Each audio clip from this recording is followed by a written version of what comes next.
Let us pay homage to the Buddha. Namo tassa bhagavato arahato samma sambuddhassa. Namo tassa bhagavato arahato samma sambuddhassa. Namo tassa bhagavato arahato samma sambuddhassa. Let us take the three refuges.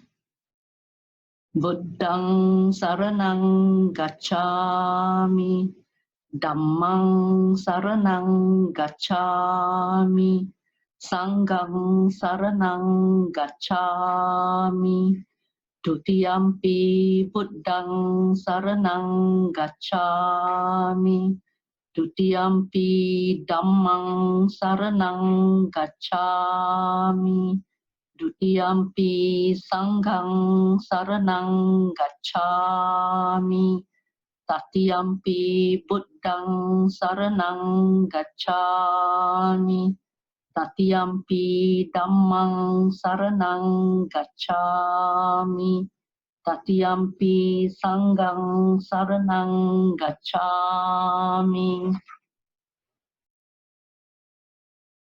Okay, we shall now chant the verses to observe the 5 precepts. Panatipata veramani sikkhapadang samadhiyami. Adinadana veramani sikkhapadang samadhiyami. Kamesu miccācara veramani sikkhapadang samadhiyami. Musavada veramani sikkhapadang samadhiyami. Sura meraya majja pamadatthana veramani sikkhapadang samadhiyami. Sadhu, sadhu, sadhu. Good morning, brothers and sisters in the Dhamma. Welcome to Sunday service. Today, we're very fortunate to have Ajahn Santutthi, all the way from Perth, to be giving us a talk titled, How Do Monks Prepare for Rains Retreat? Born to a family of Vietnamese refugees, Ajahn Santutthi was training to become a chef when he discovered Buddhism at the age of 21. At age 23, he decided to give it all up and walk the path of the Buddha. He was ordained at Bodhiana Monastery by Ajahn Brahm in 2005. After 7 years, he left to assist Ajahn Kimabaro at Wat Buddha Dhamma at New South Wales. After returning to Perth in 2018, began to work to establish Kusala Hermitage. He is now currently the abbot living there. Ajahn will be leading us in a 10-minute guided meditation, followed by the Dhamma talk, and we'll end off with Q&A. Let's welcome Ajahn. Okay, so we can start off by a 10-minute meditation. Just close your eyes, get into a comfortable position, and just allow things to be, basically. There's no special technique when it comes to the meditation practice. All we've got to do is just sit our minds here in this present moment and just allow our practice throughout the years to guide the meditation. So we just close your eyes and just bring the mind into the moment, or just be with the moment.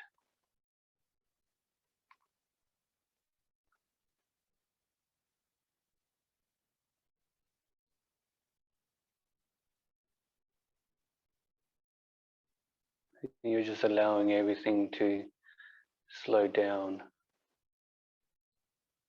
all by itself.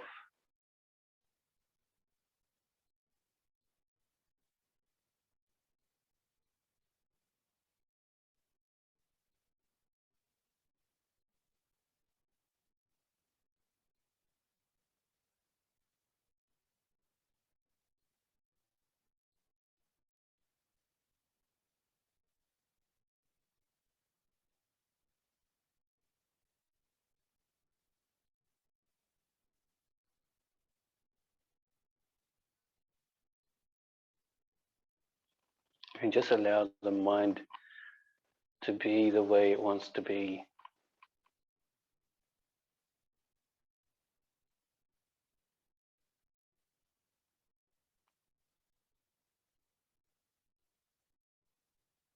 Whether the mind is thinking too much or whether the mind is peaceful, one can learn to just allow things to be the way they are and just learn how to accept it.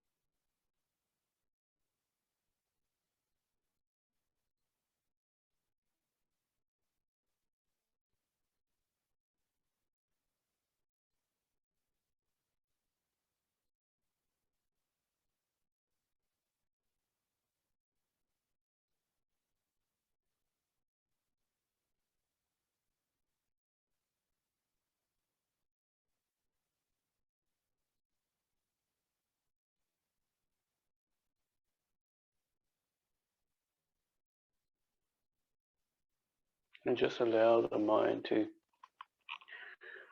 settle down in this moment. Allow the thoughts to become quiet.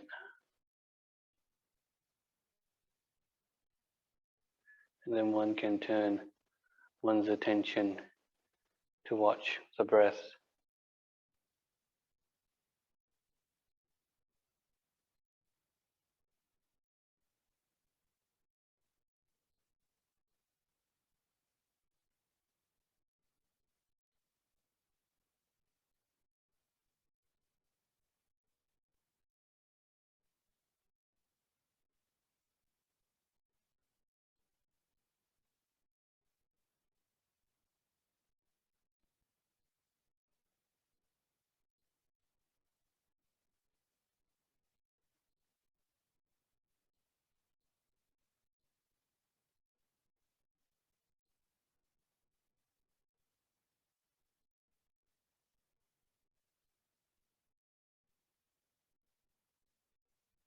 Just watch the breath go in and go out.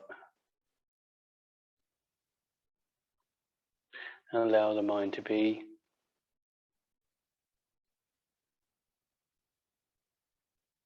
That's all you need to do when you meditate.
Just like if you have to, just bring your mind back onto the breath.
Okay, I think we can start the talk.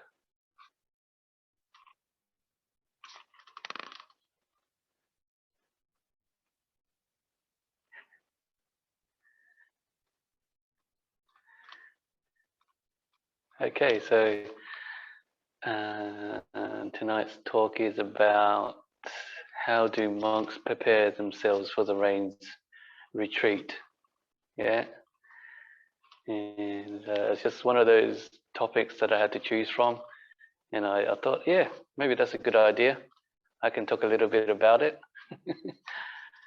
And yeah, it's just talk about it from my own experience, being a monk for quite a few years, and giving the lay people an understanding of how a monk prepares himself for the rains retreat. So basically, just to give you an idea, the rains retreat is a time of the year where the monks, they basically take 3 months off a year. So that's why you don't see Ajahn Brahm traveling to Singapore or to anywhere in the world, or you don't see monks teaching online or anything like that. And I think one of the reasons is because the 3 months is being put aside, especially especially for like helps busier monks like Ajahn Brahm, who has to teach a lot, or even Ajahn Brahmali, or basically the teachers that are out there trying to help people with the Dhamma.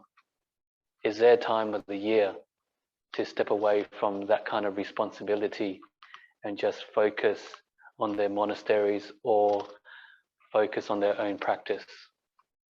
So during that time, it's sort of like we put ourselves in another lockdown, stage 15. No, it's not that bad. And so that's like 3 months, with minimal chores. Sometimes in monasteries we have building projects that we have to get involved with. Like at the moment, they're building kutis over in Hermit Hill in Ajahn Brahm's monastery. Other places I presume are quite busy. Even the place that I'm staying in at the moment, the Hermitage in Rolling Stone, we still have to do a little bit of work here and there. But when the rains retreat comes in a couple of weeks, then we try to put those unnecessary activities to a halt, just to slow it down, to put a stop to it. So all the walking paths, the kutis that you want to build, they're put on pause, and the only responsibilities that the monastics have is to maintain the monastery by keeping it clean and inviting for the supporters to come, and any necessary maintenance that needs to be done. But other than that, for the 3 months, there is hardly any other activity going on. So that means there's a lot of time for the meditation. You get hours and hours of the day to focus on your practice and to basically just spend time alone. I think that's one of the things when you think about monastic life, and you know, the big difference that the difference between a lay life and a monastic life is that monks or nuns spend a lot of time by themselves. Even the practitioners, lay people who go to the monasteries, they spend a lot of time by themselves. You have very minimal contact with other people. You may see your fellow monastics at breakfast or see them at lunch. You know, that's half an hour to an hour. But then the whole day, you have that to yourselves. And it's not just for 1 week, it's not for 2 weeks, it's for 3 months. And just to be able to work on the mind, to sit a lot, to walk a lot, to spend time by yourself, and just like look within the mind. And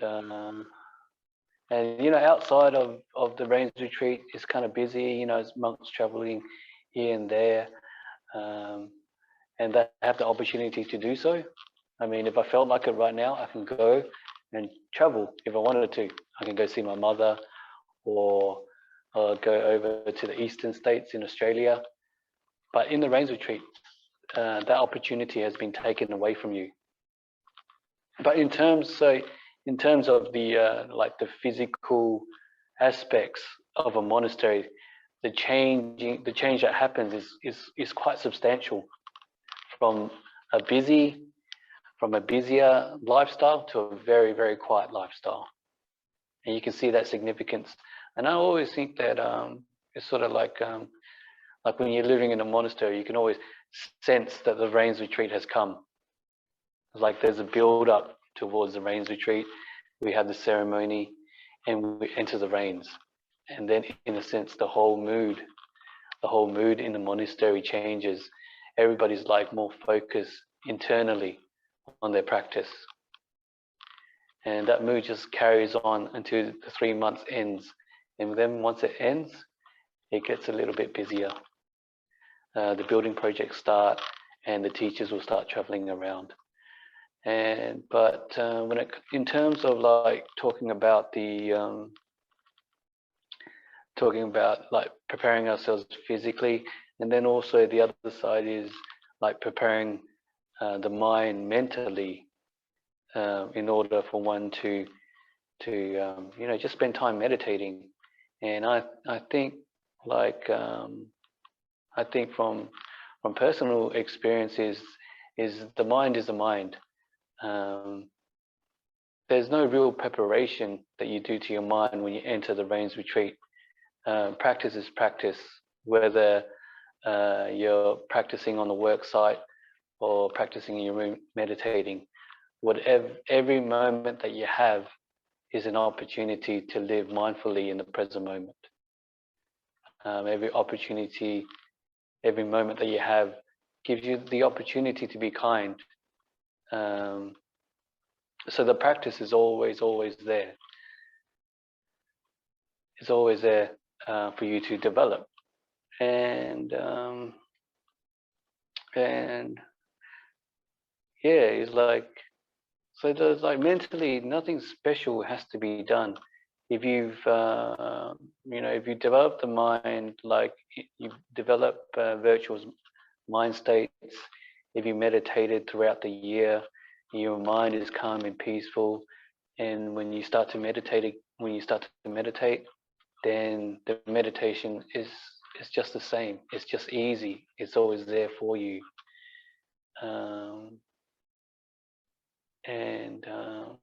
And you could sort of say that the rains retreat is there for you to give you that little bit more time, so you can develop a deeper practice.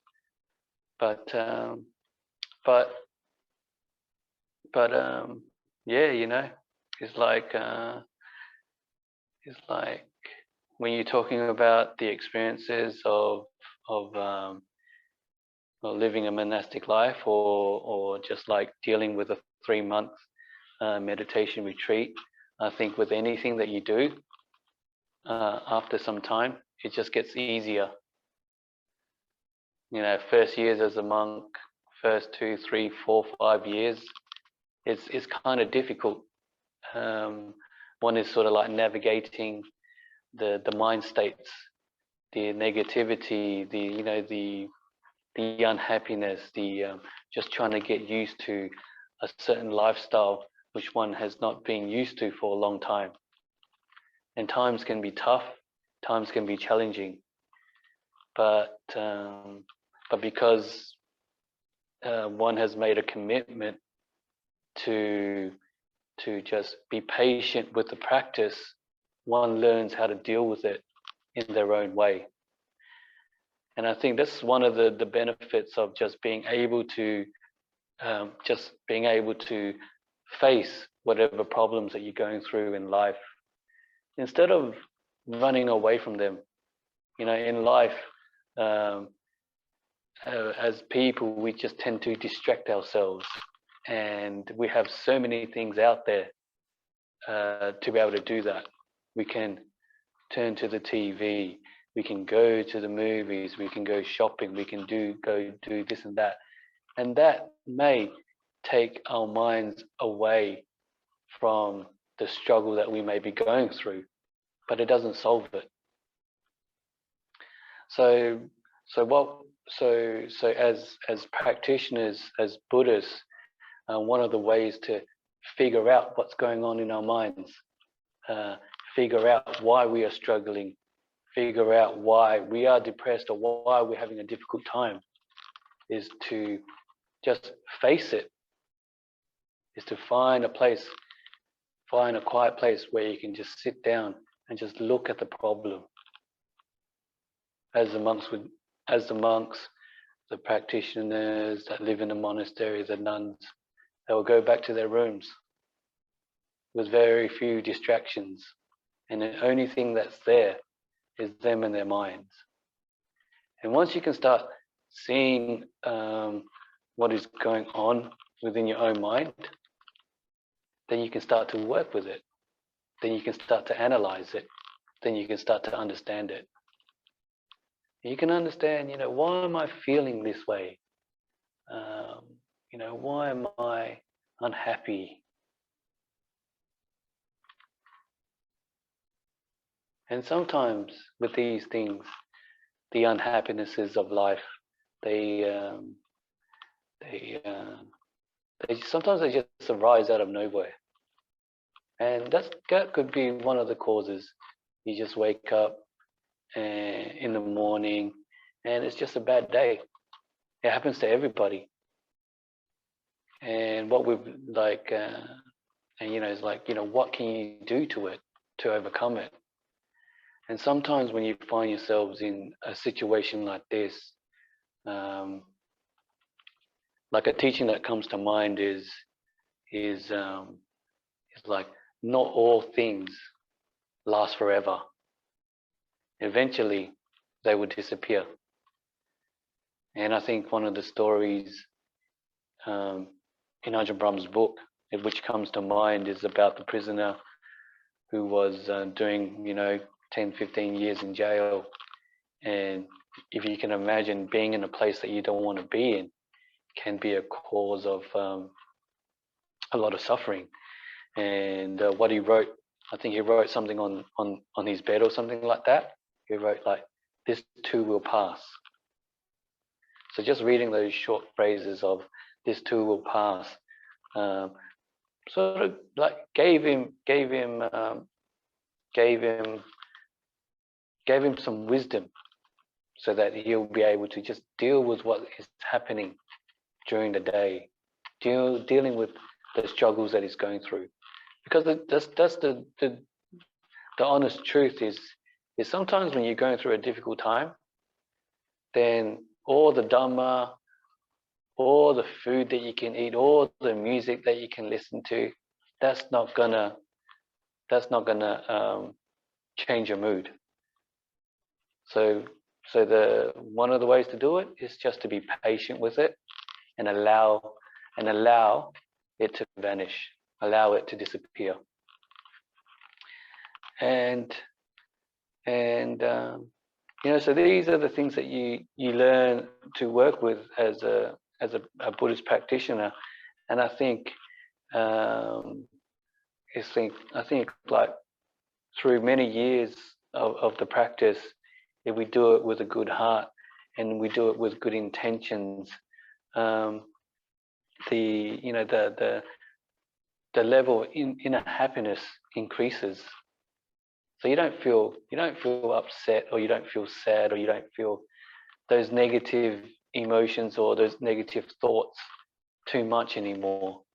Because over time, over the years, the inner happiness increases, the wisdom increases, the contentment, it increases, and one feels better about themselves as they get older on the path. And it is, I think it is true that after some time, the person that you are today is different to the person that you were before. Life is a lot better. Life feels good because of the causes that we put into our daily life to create the lives that we have today. So that's always just like always a word of encouragement is with this Buddhist practice is yes, it does sound very good. You hear all these great teachers telling you these wonderful stories about happiness, about letting go, about enlightenment. The end product is very good. It's like is well marketed. People are interested in the end product of Buddhism, the end product of the practice. But it takes time to get there, and everybody has to start somewhere. And how do we do it? We just do it just every day, every moment. There's an opportunity for us to just look within and see what's going on, to take heed to the teachings that have been laid down there by other teachers. Teachings like, living mindfully, or teachings like just reflecting on karma, what, like, just maybe ask yourself, how much good karma can I make today? What can I do to benefit another person's life or the situation that I'm in? And just being able to just have that intention in your mind, that is just putting more practice, just putting more causes into your practice. And it's a causal effect, a causal practice that we're doing here. It's not something that we just go to the temple on a Sunday, go meditate for 10 minutes, listen to the Dhamma, and then we go home, everything's okay. I mean, that's a good start. That's a good thing to do, and it does condition the mind. But at the same time, we have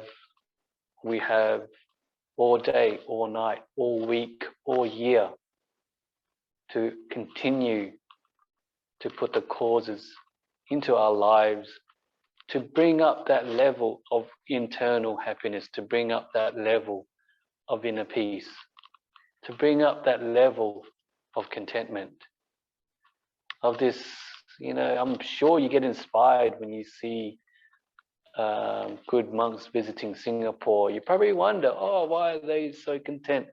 Why are they so happy? And it's because it's just really simple. They just put these things, they just put the causes into their everyday life, and they were able to build it throughout the years to be able to become who they became. And I was just thinking earlier, I was talking about prison and how that prisoner wrote on his bed, "This too will pass." And yes, that is true. That's a bit of wisdom that we can use in our everyday lives. But also, on the other hand, sometimes living in monasteries, you get all sorts of people who are interested in monastic life. You get IT engineers, you get physicists, you get chefs, you get builders, you get all sorts of people from all different walks of life. And also you get ex-prisoners who become monks as well. Anybody and everybody. And as monks, you meet the people that come into the monastery. You have conversations with them, and then you just talk about their lives and what they've done and how they've done it, and just having a conversation with the prisoner. He basically said that you could either do it hard, the sentence that the sentence that was given to you, whether it's 2 to 5 years, or you could do it the easy way. You can accept it. You can go with the flow and just do it that way. So, in a sense, there's just two ways. Not just two ways. There's two ways of looking at things. We can either look at life, and it makes life more difficult for us. Like, we can or we can look at life, which makes it easier for us. So you can have two people in the same situation, but they're seeing and feeling different things because of their attitude towards what they're seeing. And and in the same way, you can have 2 monks living in a monastery with the same teachings, with the same kuttis, with the same everything, but their experiences are different. One is having an easier time, one is having a harder time. And the reason is, one of the main reasons is it's just the way we're looking at it. Our attitude towards what is going on. And I think the attitudes that we can sort of develop on a day-to-day basis is like the attitude of like letting go, of not taking things too seriously.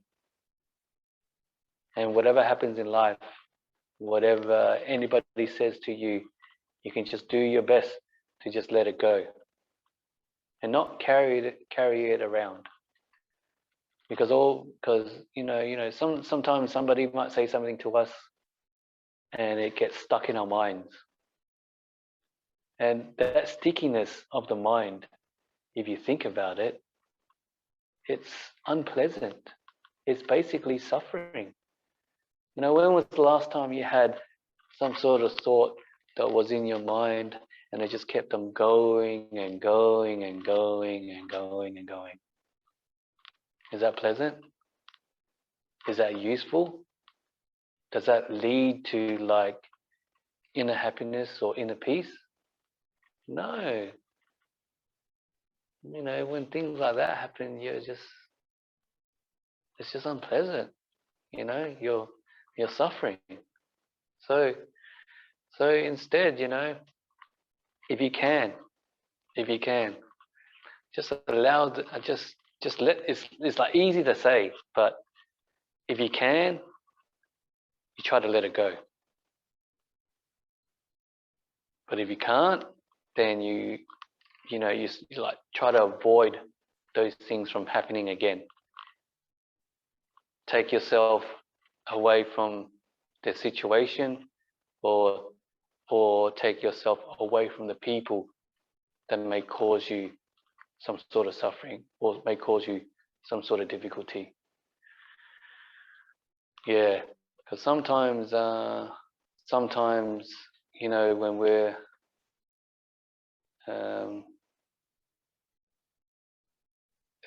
it's like when you're just living life in general, you may just come across like difficult and unpleasant people, and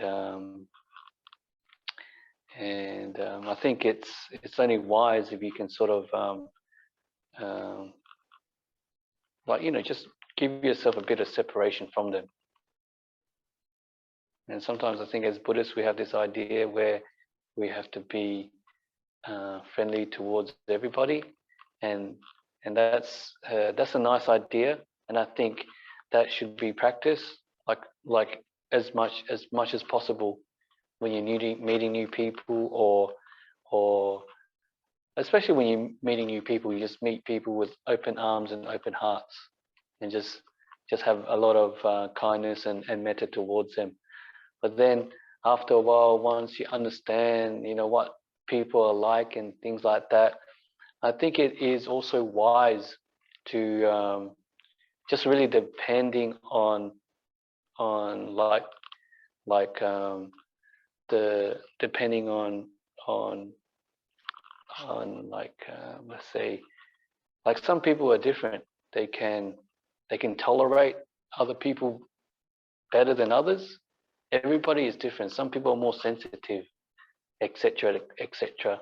So when it comes to like coming across like the difficult people in our lives, then I think it's a wise thing to keep separation from them.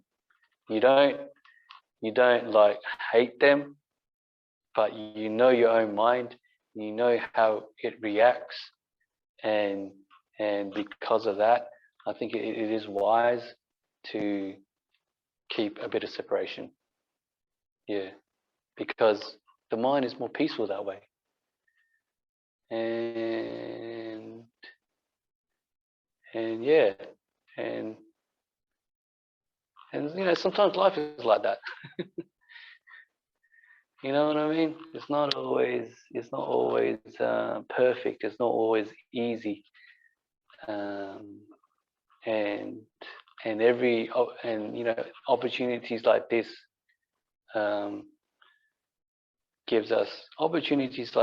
helps us learn about life and learn about our own minds. And at the end of the day, this is all we are working on ourselves. We are working on our own minds just to make it more peaceful, more happier, with the teachings of the Buddha, and just using that as a guide to help us grow in our lives. And it's like the Rains retreat, going on retreat for 3 months or maybe 2 weeks. That's all it is, really. Just being, just putting yourselves in a place where there's very few contact with the outside world, and just looking at your own mind, and just putting in the causes to make it happier, and just understand your mind and its capabilities. It's sort of like, when you meditate, as meditators, we have different types of meditation objects that we like, and it may take us some time to find out whether we like to watch the breath, or whether we like to do metta, or whether we like to body sweep. And as a meditator, we always have that difficulty at the beginning when we meditate. It's like, what meditation works for us? And we try to do this, and it's causing us a little bit of tension, a little bit of difficulty. So what do? It's like, do you continue doing the same method, trying to break through, or you change things up? And I think if you if the wise approach is to change things up to see what works for the mind. And I think that goes with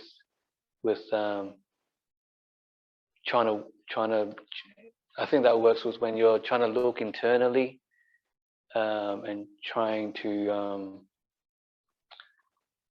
figure out a way to find inner happiness and inner peace in your life. You may try this teaching, or you may try this method, but it's not working. Then you try something else. You try something else until it brings you a little bit more contentment, a little bit more peace. like in a sense, when the Buddha, he talked about the middle way.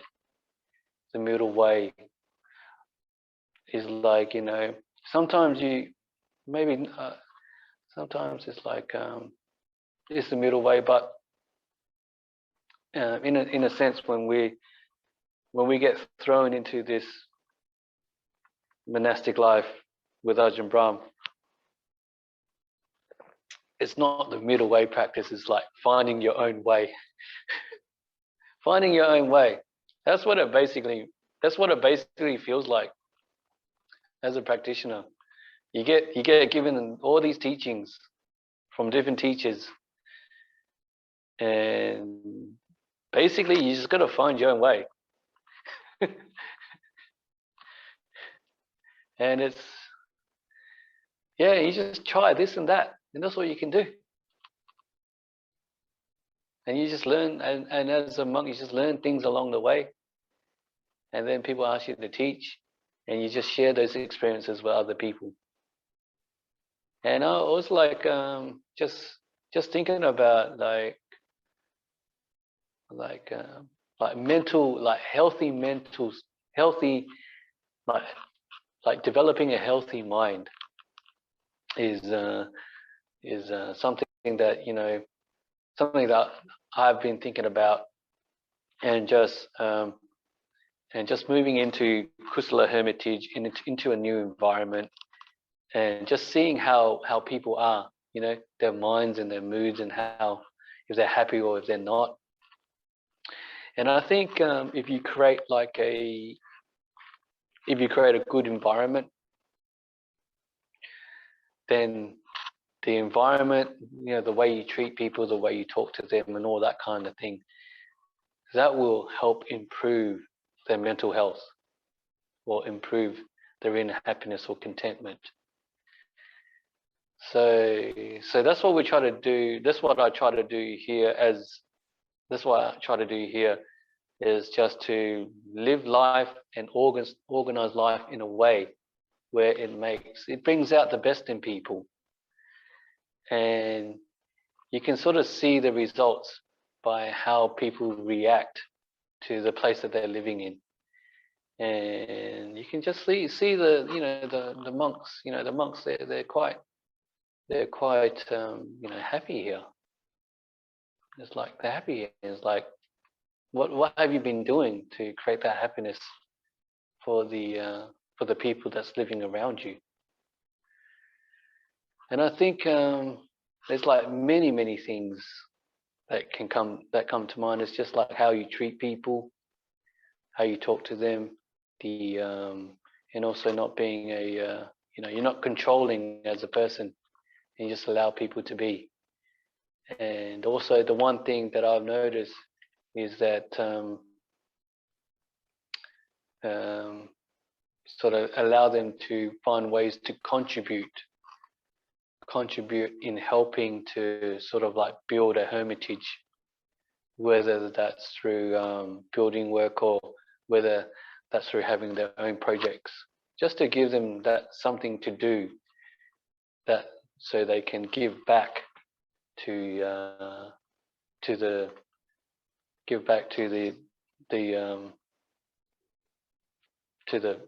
hermitage that we're living in. And just creating the right environment, just to help bring out people's like good qualities. And you can see that you can see that happening, and it sort of tells me that you know, this mind is changeable, is impressionable, is not always the same. And yeah, and I think that's actually quite a wonderful thing to see, because it gives us a little bit of hope that if we train our own minds, we can get those happinesses and peace that we're after. You know, is like happiness here and now, not happiness in the next life. That's what you want to see on people's faces, instead of, you know, sometimes it's always good. Like sometimes, you know, people come to the temple and they just want to make merit for the future. They want to make merit for the next life. That's perfectly okay, and that should be done. But also, you got to remember that you can make merit for happiness in the present moment. So you can walk so in the I think in the suttas, like the Buddha would describe a monk or a practitioner that would you know, that would walk in life with an even mind, an evenly killed mind, a mind which isn't too high and a mind which isn't too low. So in a sense, as practitioners, we can get there ourselves.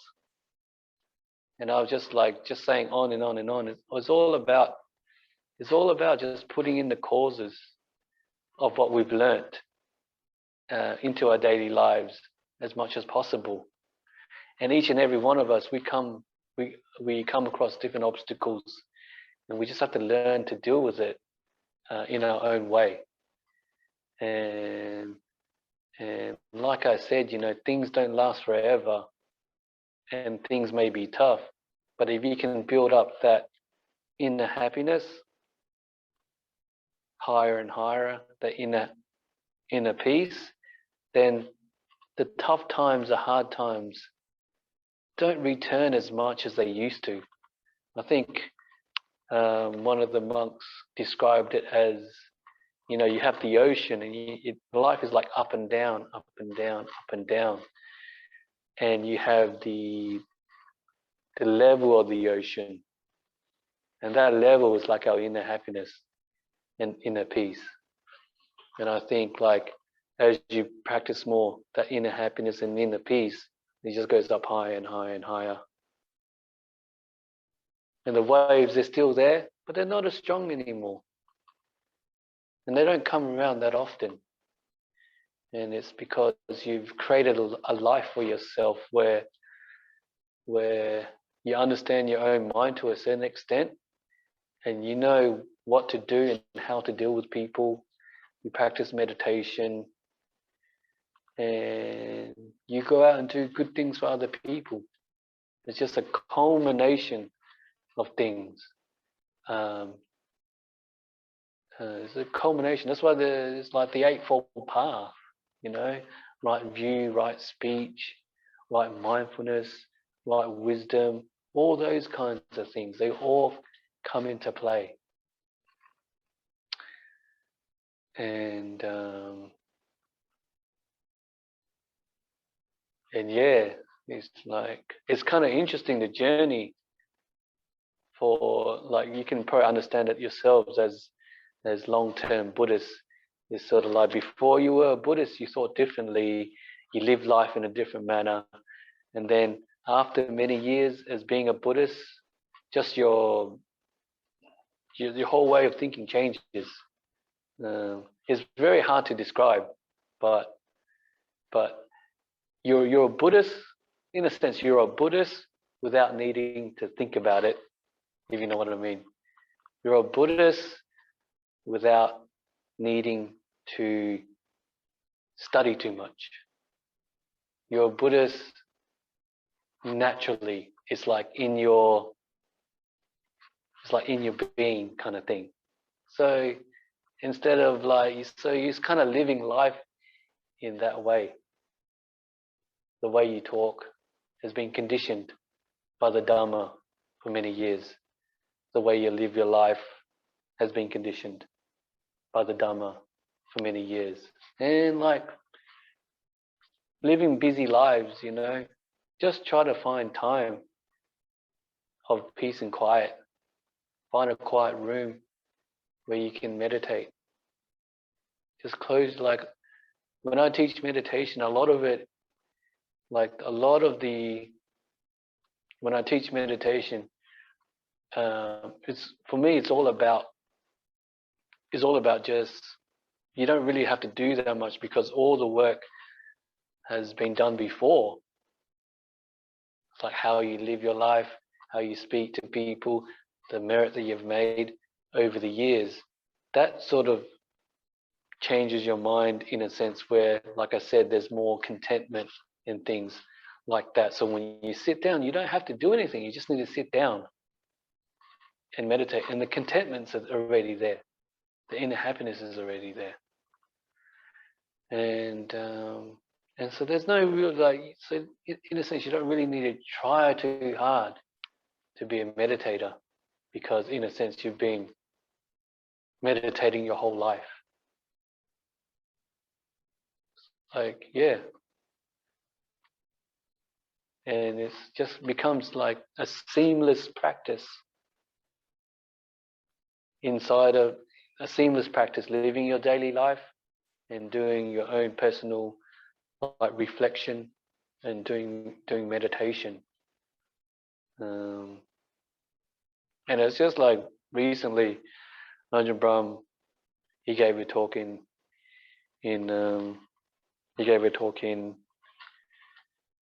Serpentine, and he's still quite busy. That's what I've heard, and he likes to keep busy, you know, Ajahn Brahm. But you all know about his ability to meditate really well. And I think he came to visit us on a Sunday, and I think he caught. There's a flu that's going around in Perth, and so on the Monday he decided to just sit down. And he said he didn't do anything when he sat down. He just did his usual thing, just crossed his legs, closed his eyes, and then he didn't try to watch the breath. He didn't try to do any metta. He just left his mind where it is. And that's how he meditates these days, I think. He doesn't try too hard. He just leaves the mind where it is. And then he was feeling tired because of the cold. But then all of a sudden, he just went into a very, very deep meditation. And I was listening to it in Kusala Hermitage in Rolling Stone, and when I heard it, I was like, wow, you know, like from having a cold, having a busy weekend, dealing with people, talking, solving problems, Ajahn Brahm was able to sit down, not do much with his mind, leave it where it is, and then bang, deep meditation. And it's sort of like, how did he get there? What did he do when he meditated? And then when you ask Ajahn Brahm, he always says, if Ajahn Brahm's in the way, the meditation doesn't happen. But when he disappears, when he takes himself out of the equation, the meditation happens.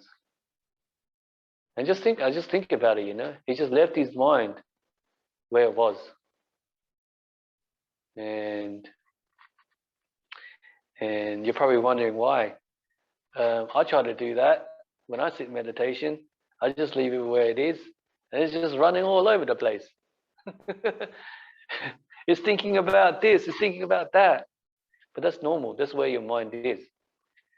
And the reason why, you know, Ajahn Brahm can do what he does, or even monks who practice for many years, or the good meditators out there, is because of what they've done in the past. You know, just the things that I said before: making merit, being a good person, letting go, having the right attitude to life. All those kinds of things, they build up to a point where when you sit down, the mind can let go of things easily, so then it can become peaceful. And that's what, and that's what we try to And that's what we try to do as practitioners, monks, lay people, is to just put in that effort, meditate, and hopefully through time you can see the growth within yourself. You can see that you're becoming a more kinder, a more caring, more grateful person. Then you understand that this path works. Meditation is having some sort of benefit for me. I don't need to be like a super monk or a super lay person, but I'm happy to do the practice to the best of my ability. And yeah, I've been around for a long time, and different people have different styles of practice. But the ones that come to the temple, they seem to be happy, I think. Being a Buddhist has helped them in a certain way, and that's why it's brought them sort of understanding about life, and through that understanding, they get a little bit of happiness. Yeah, and at the end of this talk, if the only thing that you've learned is to just be kind to people, then I've done my job. Or learn that if you learn that sometimes it's good to spend time alone, like the monks do or the nuns do during the 3 months rains retreat, so they can just look inward to see what's going on, and just give yourself that time to understand yourself and try to use the Dhamma to figure things out. Because I think if you can use happiness as a guide, or just that contentment, that sense of peace that you're sort of like aiming for, then you can sort of you can just work your way to get there in whichever manner that you can. And I think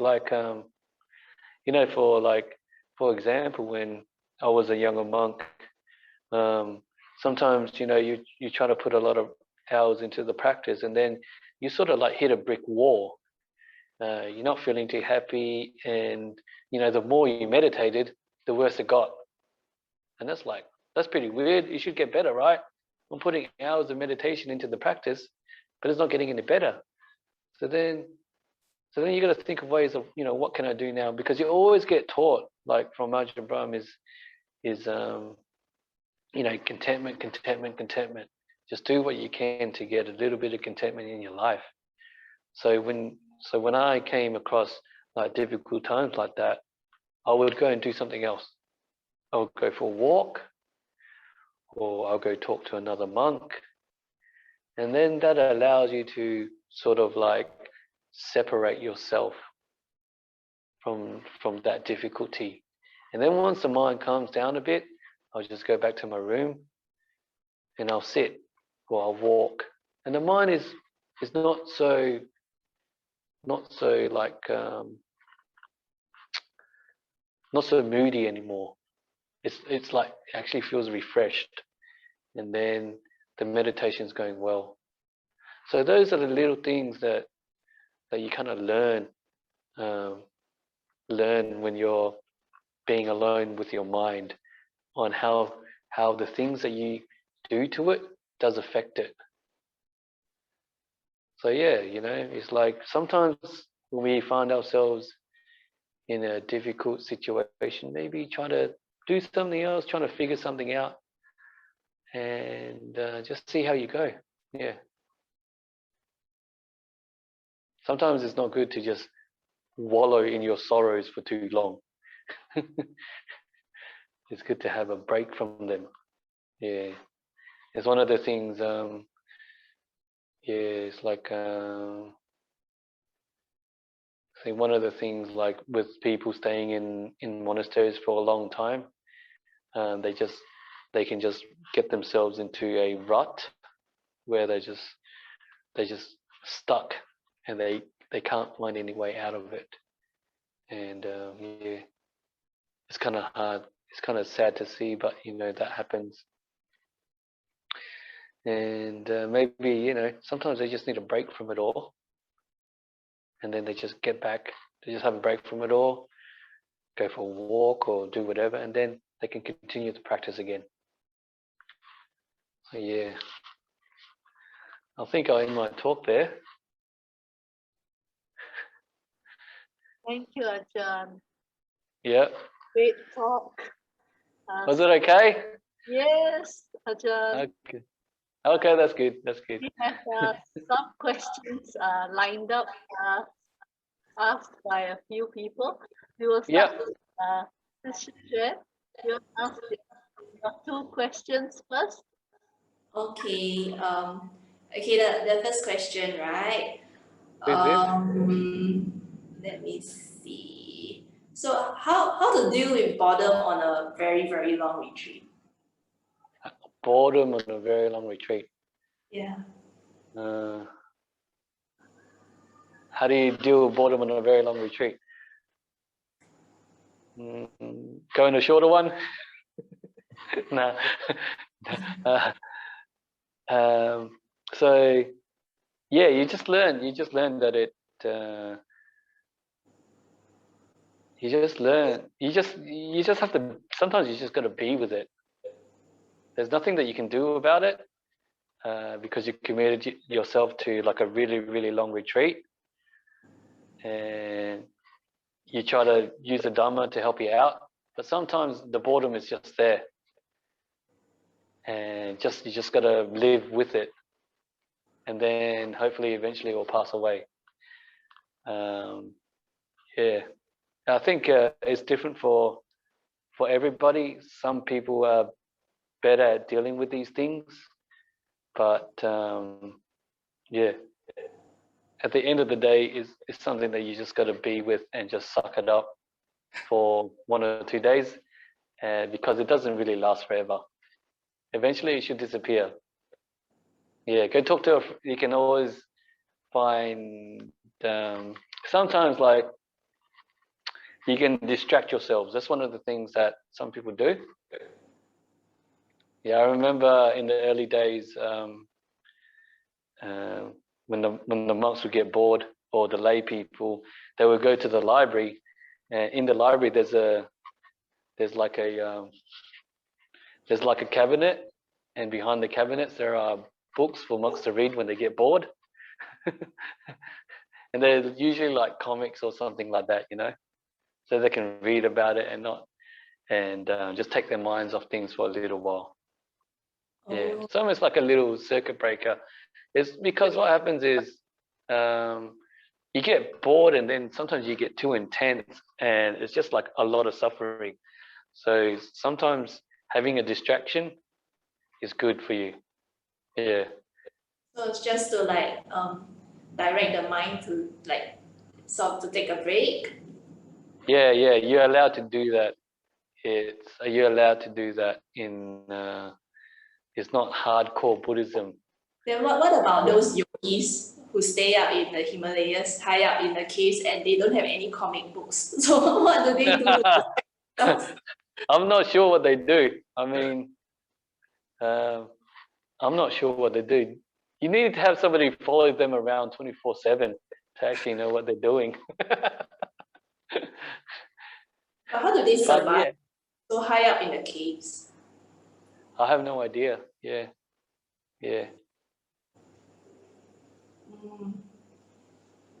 That's cool. Irene, your turn. Yes, Ajahn, there are a few questions. First, when does the rains retreat start and end for Bodhiana and Kusala Hermitage this year? I think it starts on the 25th of July. I'm not sure when it ends, to be honest. Yeah. So usually 3 months, and then it ends. Okay. Thank you, Ajahn. Another question from Sabi is it mandatory for monks to do the rains retreat? Yes.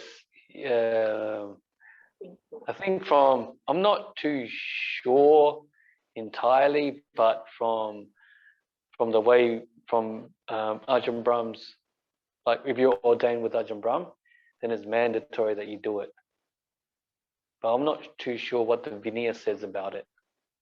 Yeah, some other monks can tell you about that. But Ajahn Brahm has always been quite strict with taking on the reins in a monastery. So that's like he doesn't want you to go out, doesn't want you to see family or anything like that. That's the only time that you spend that's the time that you spend in the monastery. So yeah, no day trips out to see friends or anything like that. You're just in the monastery. You can use a phone to call your friends or your mum or your dad, but that's about it. And Ajahn Brahm also keeps it quite strictly. He keeps it strict himself. I think in the past he would use the 7-day allowance to go and teach. So during the range you get like a 7-day allowance. If you need to go and teach, you need to go teach overseas or teach in the city or something like that. Or the other reason that you can leave the monastery is if say like a family member gets really sick, they need a bit of attention and care. So I think, but usually it's said in one of the rules during the rains retreat is you can leave the monastery, but you have to come back and be in the monastery at every dawn. Every dawn. So technically you can leave, but you have to come back at dawn. So which makes it very difficult for monks to leave the monastery. Yeah. Unless it's within the week period, right? Yeah, unless it's within you take kind of leave and go in the week period. Yeah. But other than that, it's just 3 months in a monastery. A follow-up question on that is, during the retreat, is Dhamma taught to monks? Yes, Dhamma is taught to monks every week. Ajahn Brahm gives his Dhamma talk. It's different in every place. I've been to places where they give a formal Dhamma talk and also they have a sutta class. And in other places, they'll do that as well and also teach the Vinaya during that time. But what I know is a lot of the building work stops and the instructions given to the monks is to spend time meditating a lot. Don't talk too much, don't socialize too much. And study and meditate, basically. Thank you, Ajahn. Someone else wants to know, can Sangha members do shorter rains retreat? Will this be considered that they have completed one vasa? Oh, I'm not too sure about that. I think like if you enter the vasa, right, then you become a vasa year. You get older, in a sense. So you enter the rains, you get older. So if you decide to leave in the middle of the rains, you still keep your rains. Yeah. So you have to continue the next year? Sorry? Do you have to continue the rest of the rains the next year? No, you just have to enter the rains to get older. Oh. If you know what I mean. Because that's how we count our years as a monk, is how many vasas that we've done. So Ajahn Brahm's been a monk for 40-something years, and that's the amount of rains he's entered as a monk. Yeah, that's how we count it.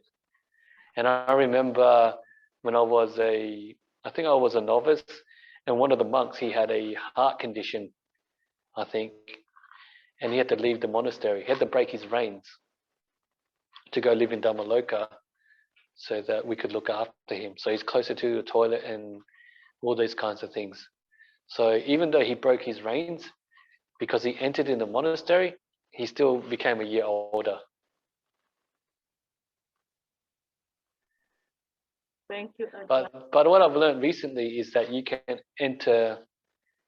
do the rains retreat in 2 different places. Yeah, so you can enter the rains like in Bodhinyana, and then you can enter second rains. Say if you want to go to Newbury in Melbourne, you can do that as well as a monastic. But it's I don't really know much about the technicalities of it, but I'm sure you can find out from Ajahn Brahmali. Thank you, Ajahn. Another question is, how does a wandering monk do their rains retreat? They stop wandering, right? Yes, yes.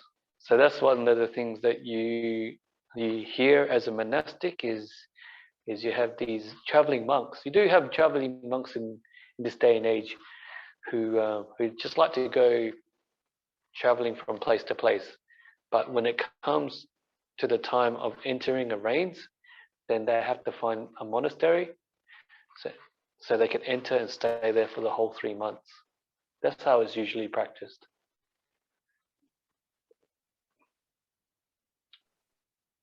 Thank you, Ajahn. Another question before I pass to Shishen is, can lay persons join the rains retreat, and are partial retreats allowed?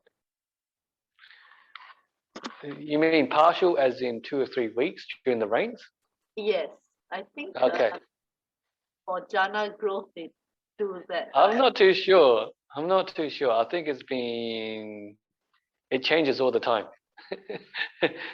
Things aren't forever, but usually it just really depends on the abbot and how they regulate their monastery.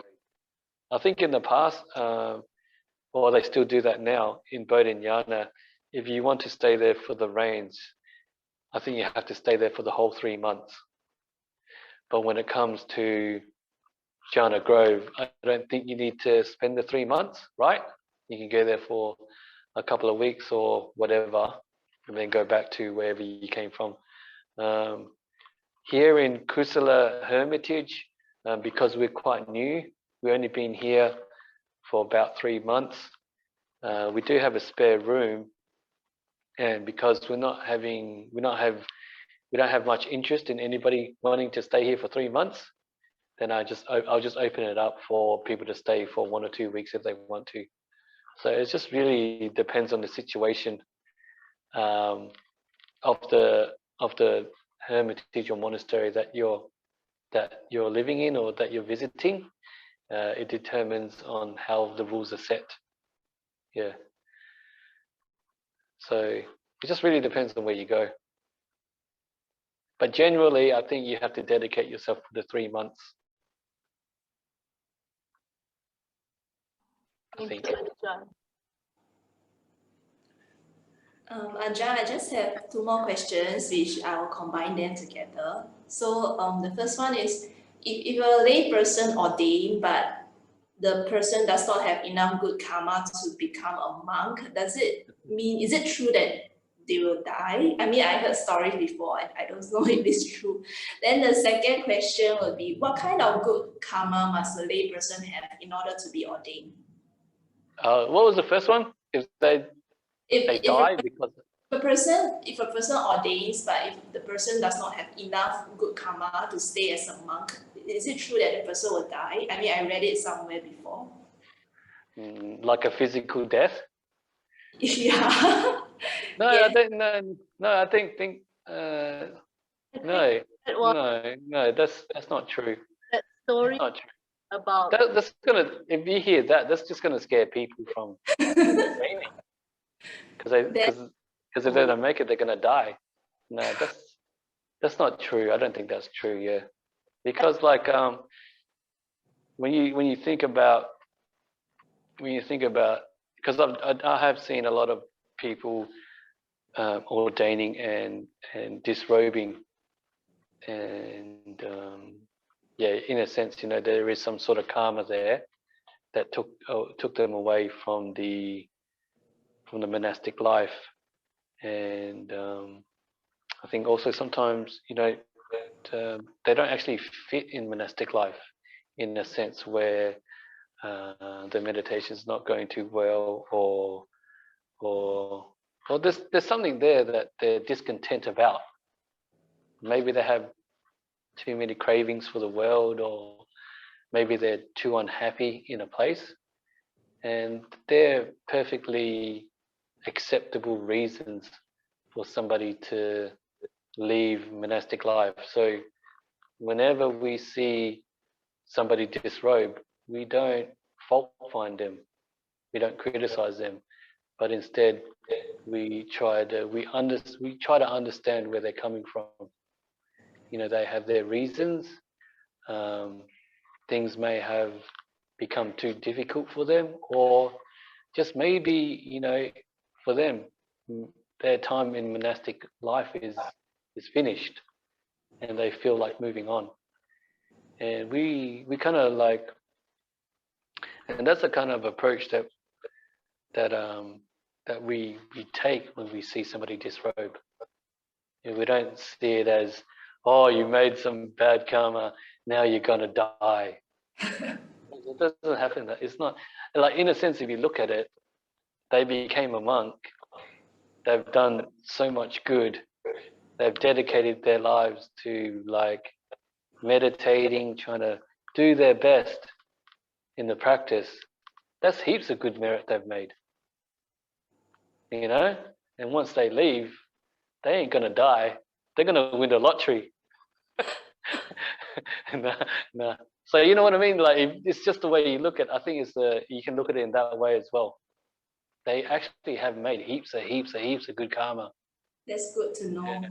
Then how about if like a lay person wants to become a monk? So what kind of good karma or conditions must be present? It's a really interesting question, and I thought about it quite a bit when I was a younger monk. And you come across people where they have like really good meditation. You hear stories about it, but they don't become monks. And when I think about it, it's sort of like, it doesn't really make sense, because you're getting really good meditation, you're getting quite deep, but you don't have the karma to become a monk.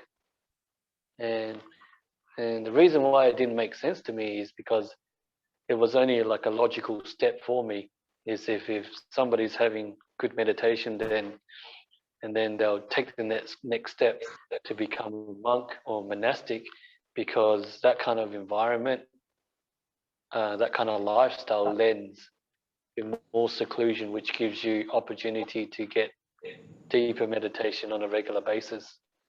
So sometimes, yeah, even though you may have the conditions or the mind to be able to live a monastic life, sometimes you don't have that karma there.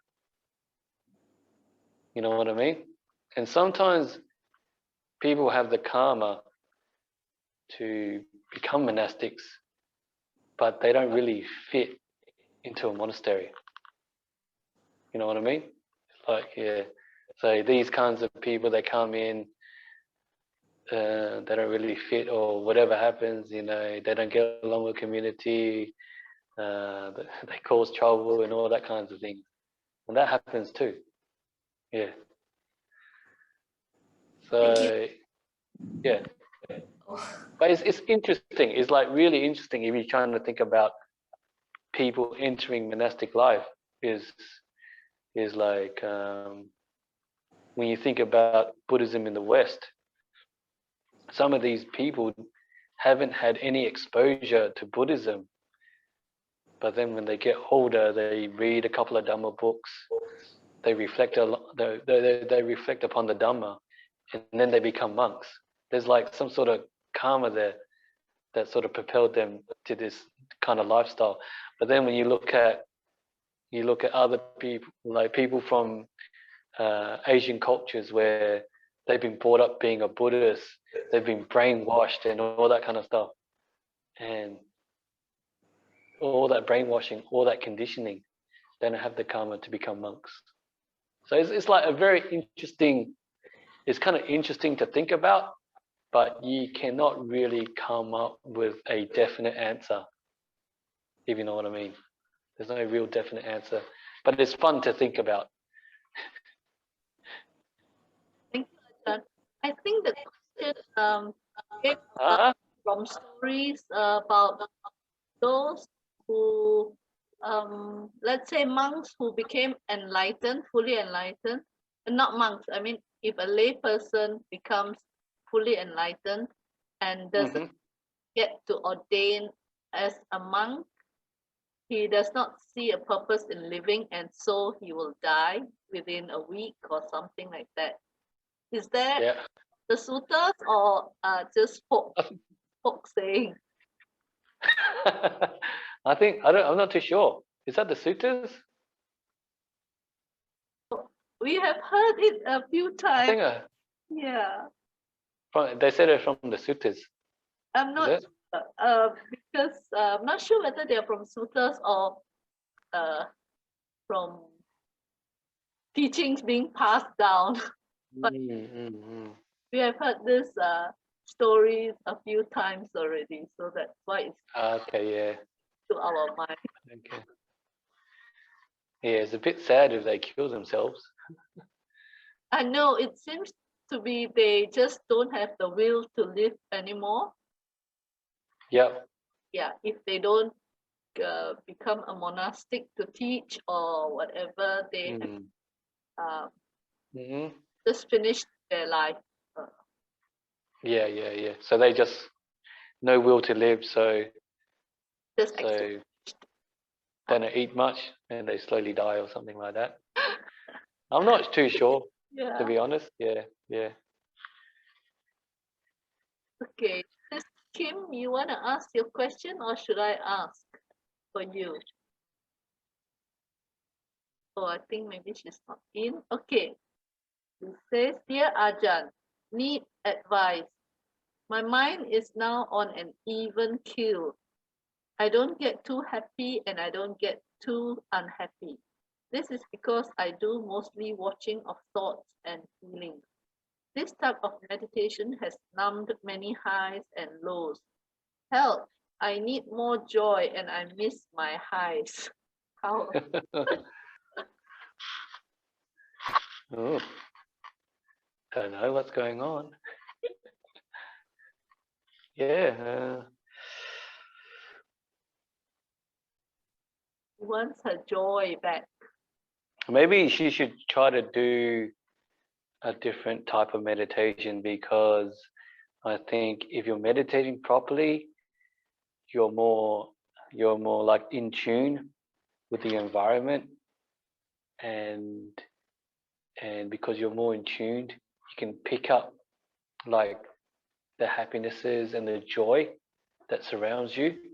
But if she's becoming more numb to the experience of life, she's not too high, she's not too low, and it does sound that she's not in a good space, then maybe the meditation that she's doing is not good for her. Maybe try something else. And what she's been doing, watching her thoughts and feelings. Yes, that's what it says here. Watching thoughts and feelings.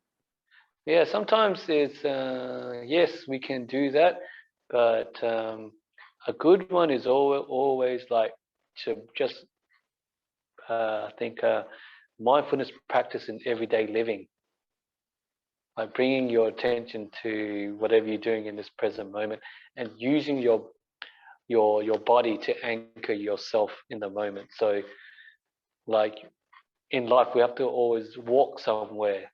You know, if we're walking from our apartment to work, then we can just put down our cell phones or don't listen to any music and just walk and feel the sensations of our body. And that's a way to just find a skillful means to develop more mindfulness in our lives. And basically, that's one thing that we're trying to develop is just more mindfulness. So then when we're actually doing like formal practice, we have that mindfulness to watch over our mind. But I think that if you're doing it properly, then you should be getting the happiness and joy that you're looking for in life. If you're not getting it, then there's something that's not done correctly. Yeah. Thank you, Ajahn. Another question is, Dear Ajahn, meditation taught me to be curious about all phenomena that crops up in my mind. It is fun to investigate and be interested. Now every phenomenon, like feeling and thoughts in daily life, have become strange and alien. Is this right? So that sounds a little bit complicated. Yeah, and I think we're trying to uncomplicate things with this practice. We're trying to slow the mind down. We're trying to create more space in our mind. Yeah, we're trying to live with more awareness and more peace. And yeah, sometimes, yes, it is. Sometimes, like we find it fascinating because we're just looking at our minds and seeing our own thinking process and seeing where this thinking process can take us. And some people have minds where it's like they can use their minds and just create some stuff in their heads, which is fascinating and entertaining for them. But as a practitioner, we're trying to be more just looking for more peace, like being more grounded, having spaces of silence in the mind. That's what we should be seeing when we're practicing, and I think, yeah, if you're having more of those experiences, then you wouldn't be too worried about your thinking mind that much. Yeah.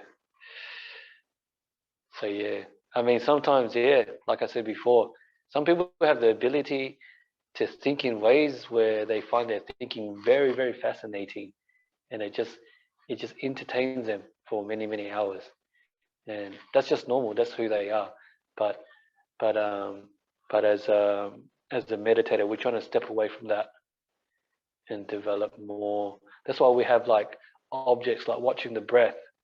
If you see yourself like thinking too much or just getting carried away with your thoughts, just understand whatever type of thinking that you have, that's a disturbance to the mind. Even like, remember listening to talks from Ajahn Brahm, he would say like one of the blockages to like the deeper meditations is the contemplation of Dhamma. Because before you enter the deeper stages of meditation, your mind is quite bright and aware. So whatever thought that you have is crystal clear. So you start thinking about the Dhamma, and then you're like having a different understanding of it. But Ajahn would always say that this is a blockage to deep meditation. And the reason why is a blockage, if you look at it carefully, is because the mind is thinking. It's because the mind is moving. And Ajahn would always say that like he always talks about stillness. If you want to meditate properly, if you want to go deep, it's stillness. So yes, what this person is saying, or what he's saying is like he is finding it fascinating what his thinking mind is throwing up at him. But it's okay to sort of play around with it for a little while. And you probably play around with it from time to time because that's the way your mind works. But also understand that's not how you develop a deeper practice. Yeah. Thank you, Ajahn. Last question from this UK. How to put in causes and conditions if we don't meet many people daily? How do we what? Put in causes and conditions for our practice if we don't meet people daily. Put what practice in? Put causes in. Causes in if you don't meet people. Yeah. So like meeting people gives you the opportunity to be kind. Yeah. Or to practice loving kindness and things like that. Yes, I think that's okay. And yeah, the condition is to be kind, to practice generosity or whatever. Yeah. And this is yeah, I think because of COVID, I guess, and the restrictions, people aren't going out that much. Yeah. Is it really bad how is it in Singapore?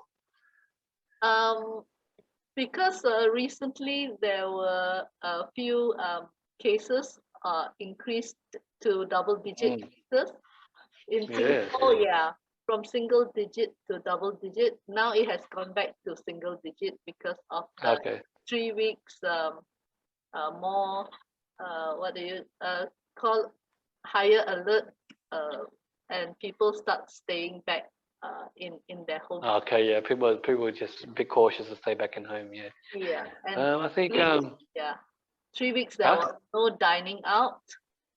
3 weeks were no dining out. But now it's allowed for 2, and maybe later will be 5 groups of 5. You know. Oh, okay, yeah. Have you all got the jab?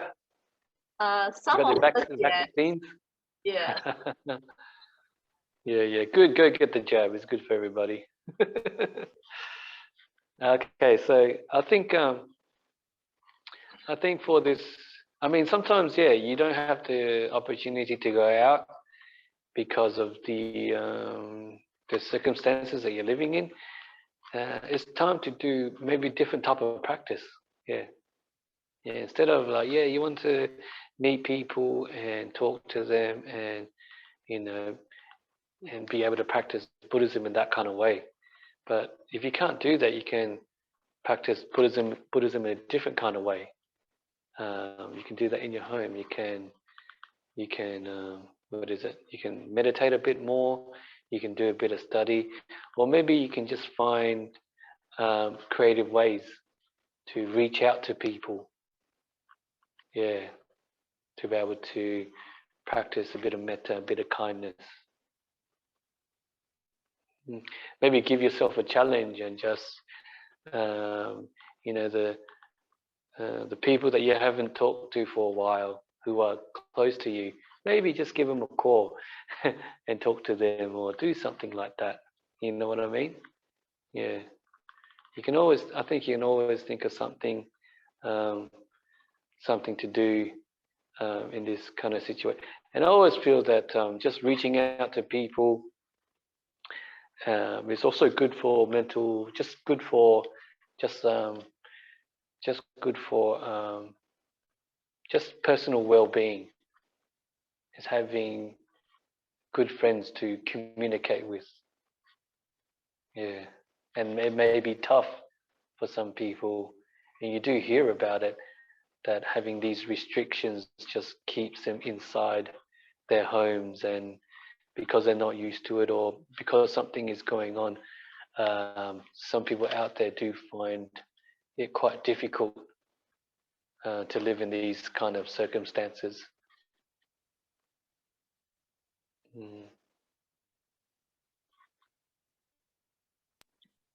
Thank you, Ajahn. Any more questions from the rest? No? So we will request Ajahn to maybe share merit and give us a blessing. Okay, yeah. And the Yeah. question. Thank you.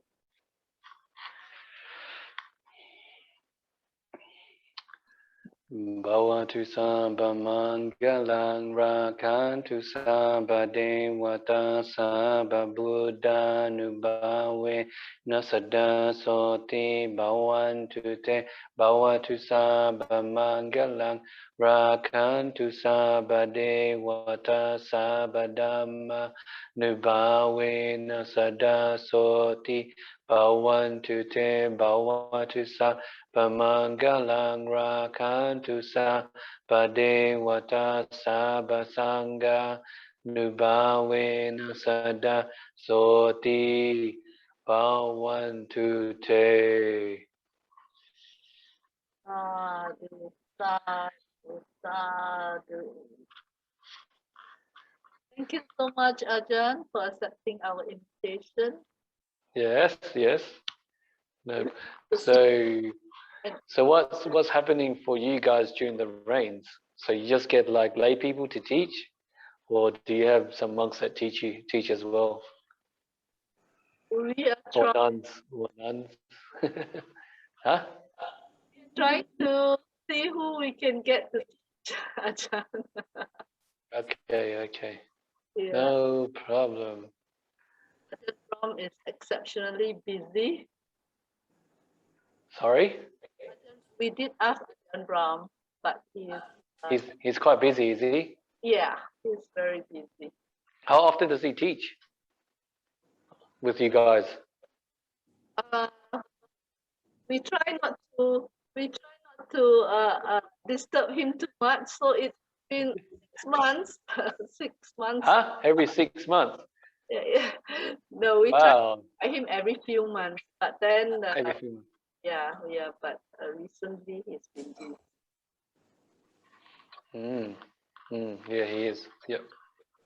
I think he's working on his birthday. Yes. His birthday thing for Newberry.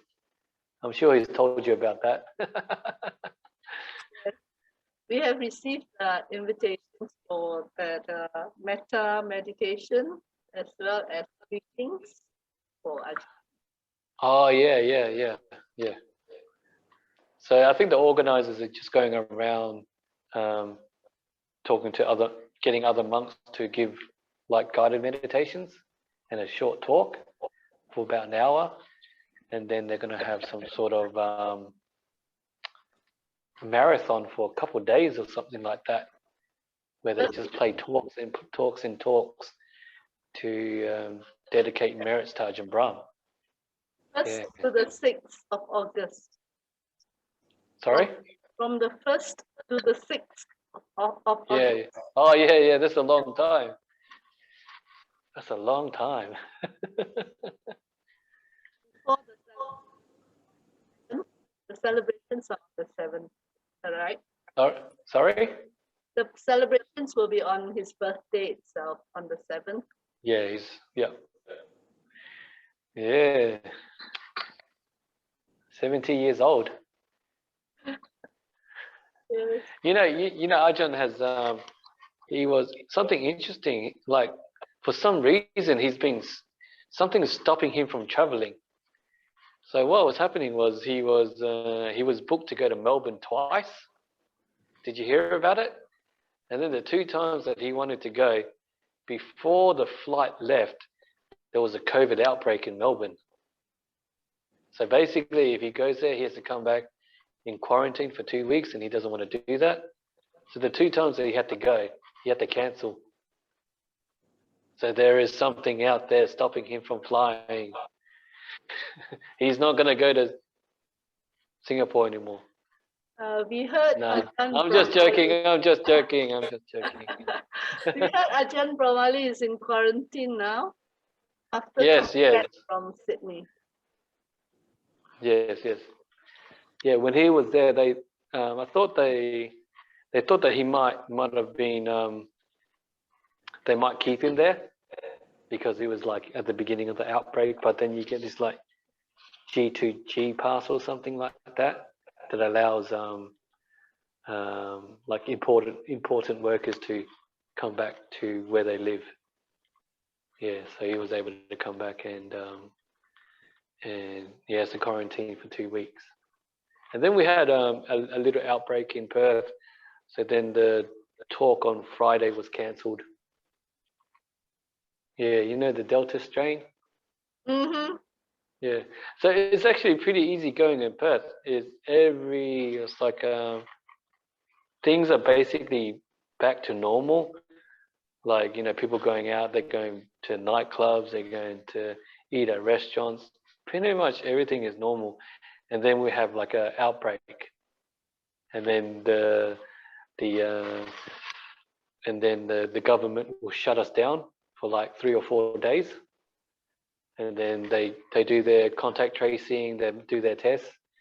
And Perth has been lucky for some reason, maybe 1 or 2 cases, and then they just open up again.